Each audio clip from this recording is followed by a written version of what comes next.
আমার যেন আনন্দে আত্মহারা হয়ে উঠবে জানি নগরী রাজবাটিকা।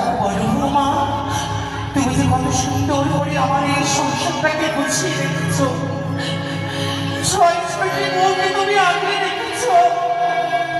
প্রথম তো মা, আমি তোমাকেই আমার ঘরে পুত্র ধরে নিয়ে এসেছি। মা আরে এই নয় তো বুঝবে না মা, আমরা কি তোমাদের মেয়ের মতো নয় মা বলতে পারো? তার জন্য তো আমি তোমাদের পাশে রেখেছি। আজ আমি নিজের মেয়েকে পর করে দিয়ে আজ আমি তোমাদেরকে আগে রেখেছি আমার বক্ষ মাঝারে।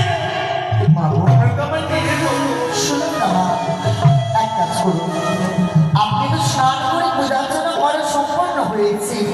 কিছুক্ষণ পর আপনার দুই সন্তান বাজার থেকে চলে আসবে বোনের জন্য সে লাল টুকটুকে বেনারসি।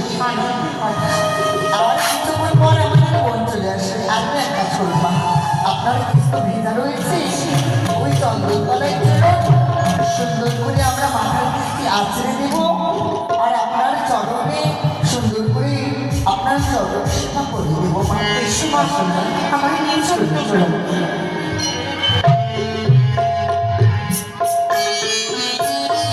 বসুন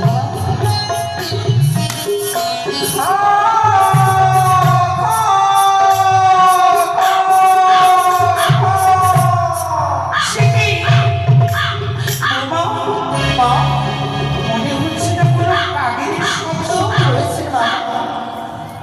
বলতো না জানি কোন কাক এসেছে। তুমি আমার আগে না কেন? কিন্তু কি মা, আপনি যে দেখুন জীবনে যা আমি নয়নে দেখিনি, আমি তো কাক সম্প্রদায় কাজল বর্ণে দেখেছি, কিন্তু সেই কাক সেই দেখুন মা।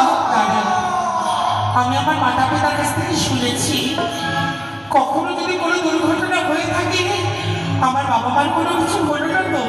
না না ও আমার কথা বলতে নেই, আপনি সেই কাককে কিছু বলুন না মা, তার ভাষা আমরা বুঝতে পারি না। একদিন আমি আমার মেয়ের জন্য কাঙালি হয়ে বসে রয়েছি, তার মধ্যে আমি রয়েছি। আমার এই আঙিনায় শুধু খা খা করে কলরব করছিস কেন গা? তবে যদি আমার মুখের বাণী যদি তুই স্মরণে থাকে, যদি কোনো সুসংবাদ নিয়ে আসিস, বসবে গিয়ে বৃক্ষের ওই কাঁচা ডালে, যদি বা কোনো সুসংবাদ নিয়ে আসিস, বসবে গিয়ে বৃক্ষের ওই মৃত ডালে।